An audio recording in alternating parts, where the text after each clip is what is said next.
वक्रतुंड महाकाय सूर्यकोटि समप्रभा निर्विघ्नं कुरु मे देवा सर्वकार्येषु सर्वदा विद्यावन्तं यशस्वन्तं लक्ष्मीवन्तं जनं कुरु रूपं देहि जयं देहि यशो देहि दिवसो जहि। ओम विष्णवे नमः। ओम विष्णवे नमः। ओम विष्णवे नमः। प्रिय सज्जनों, मेरे तरफ से सबको जय जय माई, जय जय माई, जय जय माई। धर्मानुरागी सज्जनों, यह मास श्रावण मास है। भगवान शिवदानी का प्रिय मास है और इस वर्ष इस मास का महत्व और बढ़ जाता है। कारण चूंकि श्रावण मास सोमवार से संपुटित है। सोमवार से ही प्रारंभ हुआ है श्रावण मास का और सोमवार के दिन ही समाप्त होगा। प्रिय सज्जनों, इस कोरोना काल में सभी धार्मिक स्थल बंद हैं और अनेक प्रकार की परेशानियां हैं। फिर भी हमको अपने धर्म से, अपने पूजा पाठ से, अपने कर्तव्यों से विमुख नहीं होना है। यदि हम मंदिर नहीं जा सकते हैं और किसी प्रकार के अनुष्ठान कराने में परेशानी हो रही है तो आप स्वयं भी अपने घर में बैठकर पूजन कर सकते हैं। पूजन का क्रम है, यदि आप घर में पूजन करते हैं, बैठते हैं पूजा अपने पूजा कक्ष में,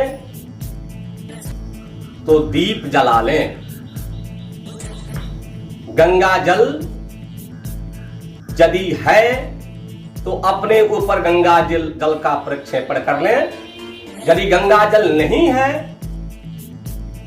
तो घर के जल में ही गंगा जी का ध्यान करके और शरीर के ऊपर जल छोड़ें, धूप जला दें। जो भी संभव हो सके भगवान शिव का पूजन करें, नैवेद्य लगावें और आराधना करें।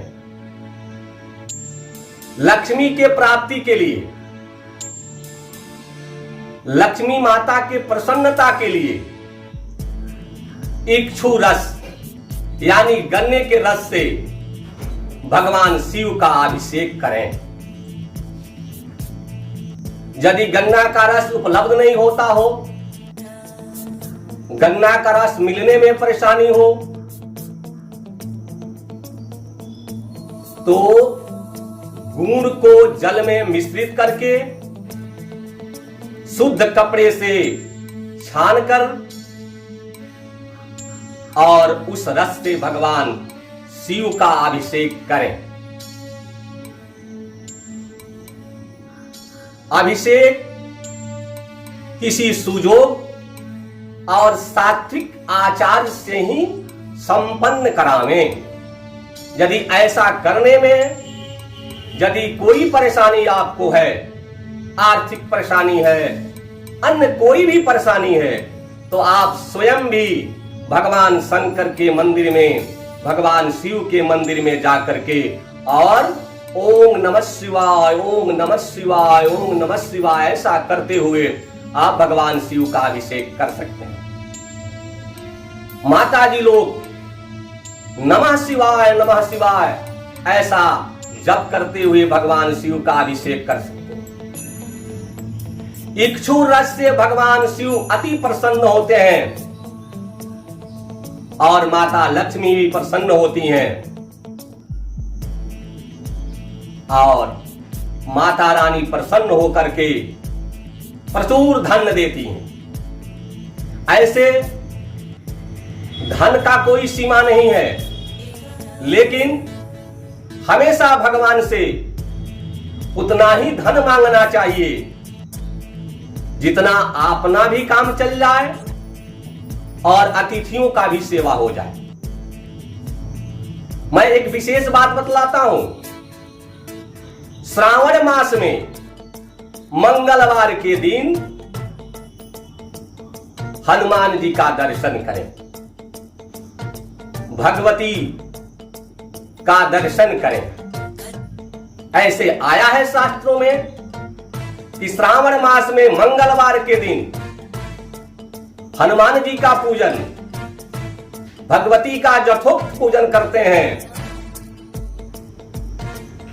तो आपका अभिष्ट कामना सिद्ध होता है। हनुमान जी के मंदिर में जाएं और भगवान को तुलसी के पत्ता पे मधु का नैवेद्य लगावें। 11 बार हनुमान चालीसा का पाठ करें। यदि हनुमान चालीसा के पाठ में आप असमर्थ हैं तो ओम हंग हनुमते नमः, ओम हंग हनुमते नमः इस तरह से 21 बार उच्चारण करते हुए भगवान का दर्शन करें और अंत में लाल पुष्प से भगवान को श्रद्धा पूर्वक प्रणाम करके फूल भगवान के चरणों में अर्पित कर दें। देवी मंदिर में जाएं तो माता रानी के सामने एक गोघृत का दीप जलावें। 3 पान के पत्ता पे पान के डंटी और उसकी फुनगी तोड़ के और 3 पान पत्ता पर एक लौंग रखें, गुड़ रखें और थोड़ा थोड़ा काला तिल रखें। भगवती को नैवेद्य लगावें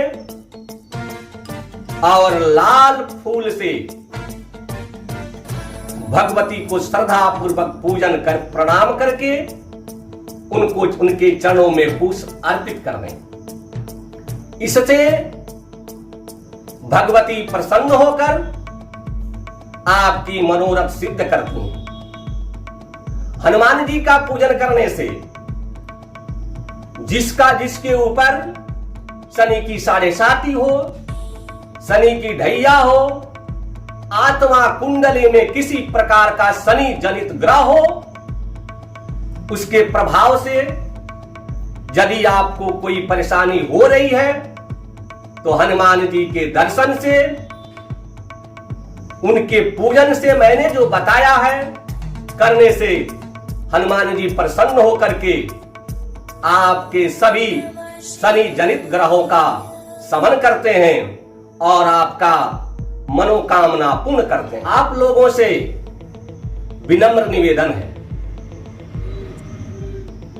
हो सकता है कुछ अप्रवासी भारतीय अथवा जो यूएसए, इंग्लैंड, कनाडा, ऑस्ट्रेलिया में जो भक्त हैं और उनका संपर्क, उनका विचार, धर्म के प्रति उनका आस्था है, वो भी अपने श्रद्धा के अनुकूल, अपने व्यवस्था के अनुकूल पूजन कर सकते हैं। और पूजन में किसी भी प्रकार के जप यज्ञ में आप धन की चिंता नहीं करें। जो भी आपके पास व्यवस्था बनता हो, जिसमें आप समर्थ हो, जो आप करने में सक्षम हो, वो ही करें। लेकिन जो भी करें श्रद्धा से करें, निष्ठा से करें, विश्वास से करें। भगवान उसी से प्रसन्न होते हैं।